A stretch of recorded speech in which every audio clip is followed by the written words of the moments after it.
Good morning children. कैसे हैं आप सब बच्चों? पिछले वीडियो में हमने स्थलाकृति और उच्चावच के बारे में पढ़ा था। आज हम यहाँ अपने द्वितीय समूह की स्थलाकृतियों को पढ़ेंगे, जिनमें पर्वत, पठार और मैदान पढ़ेंगे। सबसे पहले हम पर्वत से शुरू करते हैं। पर्वत हम सामान्यतः यानी कि नॉर्मल भाषा में अपने धरातल से जो भी ऊंची स्थलाकृति होती है, यानी ऊंचाई पर जो स्थल की बनने वाली आकृति होती है, हम उसको पर्वत कहते हैं। अर्थात धरातल से लेकर काफ़ी ऊंचा नुकीला भाग, नुकीला सिरे वाला जो आकृति होती है वो पर्वत कहलाती है। हमारे जो पर्वत होते हैं वो समूह में होते हैं, यानी कि एक साथ बहुत सारे पर्वत होते हैं जिनको कि हम पर्वत श्रेणी कहते हैं। ठीक है, जब एक स्थलाकृति अकेली होगी तो वो पर्वत कहलाएगी, और वही पर्वतों की स्थलाकृतियाँ एक साथ जब समूह में होंगी तो हम उनको श्रेणी कहेंगे। पर्वत हमारे उत्पत्ति के अनुसार 3 प्रकार के होते हैं। पहला वलित या मोड़दार पर्वत, दूसरा खंड या भ्रंश पर्वत, और तीसरा हमारा ज्वालामुखी पर्वत होता है। उत्पत्ति के आधार पर ये 3 प्रकार के पर्वत होते हैं। आइए अब हम एक एक कर इनके बारे में पढ़ते हैं और अधिक जानते हैं कि ये पर्वत कैसे बनते हैं। हमारा पहला पर्वत था उत्पत्ति के आधार पर वलित पर्वत, जिसको कि हम मोड़दार पर्वत भी कहते हैं। आप जानते हैं मोड़दार पर्वत कैसे बनते हैं?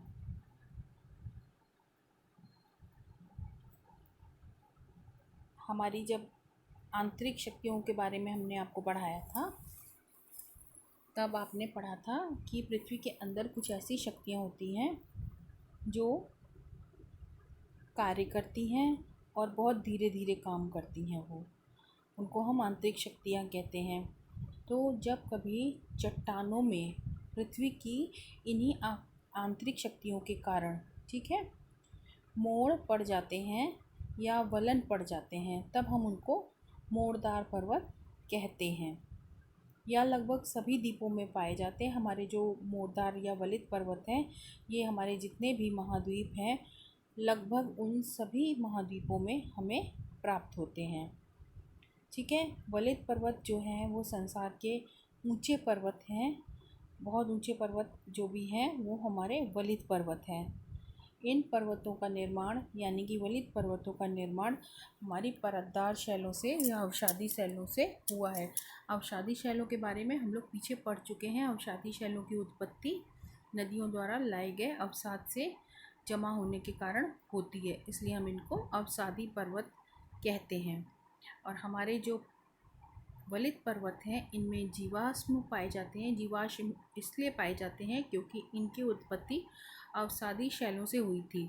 जब हमने अवसादी शैलों की विशेषताएं पढ़ी थी, तो उनमें एक विशेषता हमने आपको ये भी बताई थी कि जो हमारी परतदार चट्टानें होती हैं उनमें जीवाश्म पाए जाते हैं। ठीक है, अब हमारे भारत में आपका हिमालय पर्वत इस प्रकार के पर्वतों का मुख्य उदाहरण है। हमारा जो हिमालय पर्वत है वो अवसादी शैलों से ही बना हुआ है और एक वलित पर्वत का या मोड़दार पर्वत का उदाहरण है।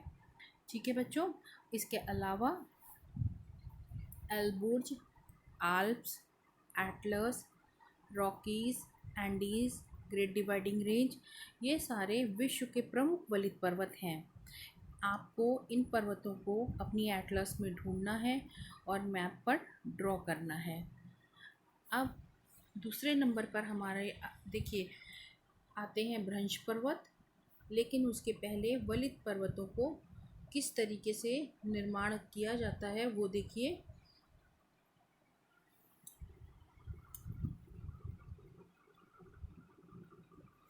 देखिए, एक तो ये इस तरीके से मुड़कर भी बन सकते हैं, ठीक है, और दूसरा इस तरीके से धंसना। जब ये इस तरीके से मुड़ेंगे और इस तरीके से धंसेंगे तो दोनों तरफ से पड़ने वाले वलन के कारण इन पर्वतों का निर्माण होता है। इनको हम वलित पर्वत कहते हैं।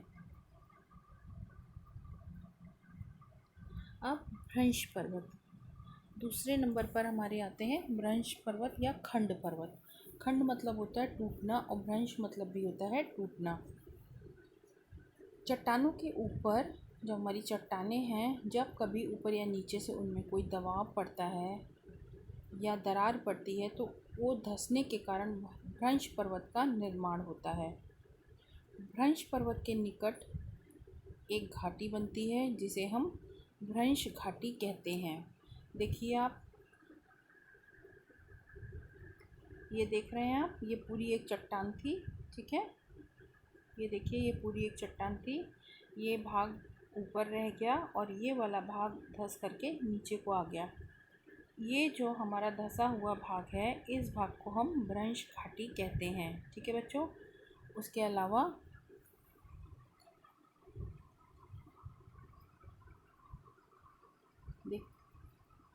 अलावा देखिए, ये हमारे जो ये वाले भाग हैं, ये ऊपर उठे हुए भाग हैं, इनको हम भ्रंश पर्वत कहते हैं, ठीक है। तो अब आपको समझ में आ गया, ये जो नीचे धंसा हुआ भाग है ये भ्रंश घाटी है और ये ऊपर उठा हुआ भाग हमारा भ्रंश पर्वत है। कभी कभी इस तरीके से चट्टानें हमारी आगे पीछे को भी हट जाती हैं, ऊपर नीचे ना हो करके। हमारे जो भारत में भ्रंश घाटी का मुख्य उदाहरण है वो विंध्य पर्वत और सतपुड़ा पर्वतों के मध्य है, ठीक है। इन दोनों पर्वतों के मध्य एक घाटी है जिसको कि हम भ्रंश घाटी कहते हैं। और हमारी जो नर्मदा नदी है वो विंध्य पर्वत और सतपुड़ा पर्वत के मध्य से बहने वाली नदी है और इन दोनों पर्वतों के मध्य बनने वाली भ्रंश घाटी में बहती है। हमारे देश में अन्य भ्रंश पर्वतों के उदाहरण पश्चिमी घाट तथा नीलगिरी में हैं। विश्व के अन्य मुख्य कुछ हमारे जो भ्रंश पर्वत हैं उनके नाम ब्लैक फॉरेस्ट, सियारा नवादा आदि हैं। अब हमारा थर्ड नंबर पे जो आता है वो है ज्वालामुखी पर्वत। ज्वालामुखी उद्गार से बनने वाले विभिन्न पदार्थों के जमाव से विकसित पर्वत ज्वालामुखी पर्वत कहलाता है, ठीक है। यानी कि हमारा जो ज्वालामुखी होता है, जब वो उसमें उद्गार होता है तो उससे जो पदार्थ निकलते हैं और जब वो जम जाते हैं तो उनके जमने के बाद जिस पर्वत का निर्माण होता है उसको हम ज्वालामुखी पर्वत कहते हैं। देखिए इस तरीके से देखिए, ये देखिए, ये आपका ज्वालामुखी है, इसमें से उद्गार हुआ, अंदर का सारा लावा, धूल, धुआं, सारी चीज़ें निकल कर बाहर आई और वो धीरे धीरे अब जब ठंडी हो जाएंगी, जमा होने के बाद में आपको दिखाई पड़ेंगी। तो ज्वालामुखी क्या होता है, भूपर्पटी पर एक मुख या खुला द्वार होता है। देखिए इस तरीके से ये आपका सरफेस है, धरातल है, इस पर यहाँ पर जो मुख था उससे ये लावा निकल करके बाहर आ रहा है। ये देखिए, ये अंदर से निकल करके बाहर को आ रहा है और जब आपका सारा ज्वालामुखी शांत हो जाता है, ठंडा हो जाता है, तब वो इस तरीके से पर्वत के रूप में आपको दिखाई पड़ता है। जो मुख या खुला द्वार होता है उस रास्ते से मैग्मा या लावा पृथ्वी के धरातल पर बाहर आता है और बाहर आने के कारण इसे हम ज्वालामुखी कहते हैं। इस द्वार के चारों ओर लावा एकत्र हो जाता है और शंकु के आकार की एक आकृति बन जाती है जिसे हम ज्वालामुखी पर्वत कहते हैं। इसी को हम ज्वालामुखी पर्वत कहते हैं। भारत में आपका जो एकमात्र सक्रिय ज्वालामुखी है वो बैरन द्वीप पर है और वो अंडमान निकोबार द्वीप समूह में है, ठीक है। आपका जो एकमात्र सक्रिय ज्वालामुखी है वो अंडमान निकोबार द्वीप समूह के बैरन द्वीप पर स्थित है, यानी कि अंडमान निकोबार में जो बैरन द्वीप है उस पर स्थित है वो। बाकी मोना लोआ, चिंबोरा जो, विशुवियस, ये सब विश्व के बहुत मुख्य और प्रमुख ज्वालामुखियों के उदाहरण हैं, ठीक है बच्चों। यहाँ तक हमने ज्वालामुखी पर्वत तक हमने पर्वतों की विशेषताएं और पर्वतों के बारे में पढ़ा। अब हम पठार के बारे में जानेंगे। आइए देखते हैं पठार हम किसको कहते हैं। पृथ्वी पर पाए जाने वाले अपेक्षाकृत ऊंचे एवं चौरस रूप को हम पठार कहते हैं। ठीक है।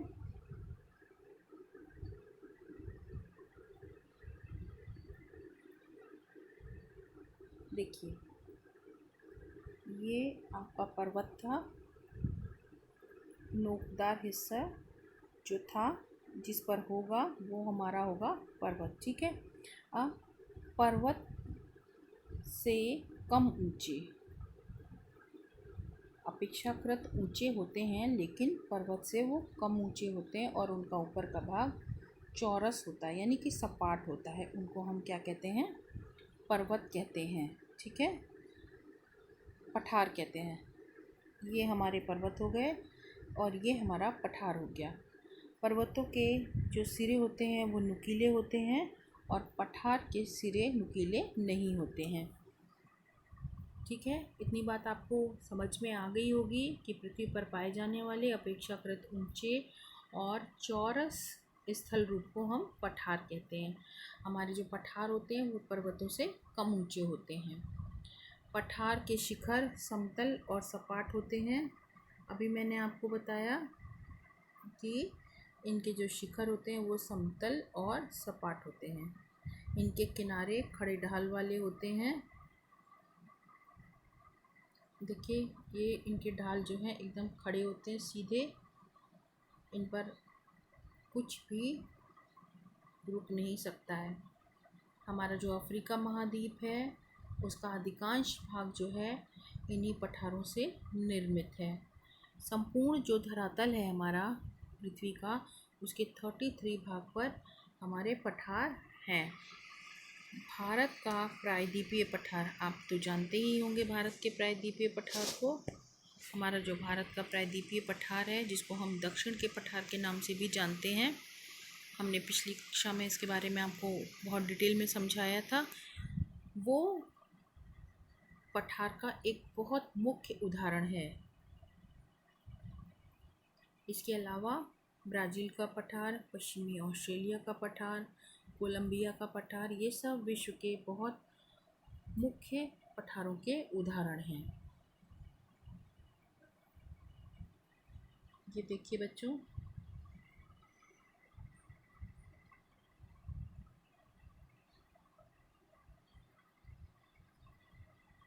ये देखिए, ये जो आपके नोक वाले हिस्से हैं ये हमारे माउंटेन या पर्वत हैं। इन पर्वतों से कम नीचे का हिस्सा जो हमारा है ये हमारा पठार है। और इन पठारों से भी नीचे का हिस्सा जो कि हमारे समुद्र तल या सी लेवल के बहुत पास में होता है, इसको हम मैदान कहते हैं। ठीक है, तो अब हम मैदानों को पढ़ेंगे।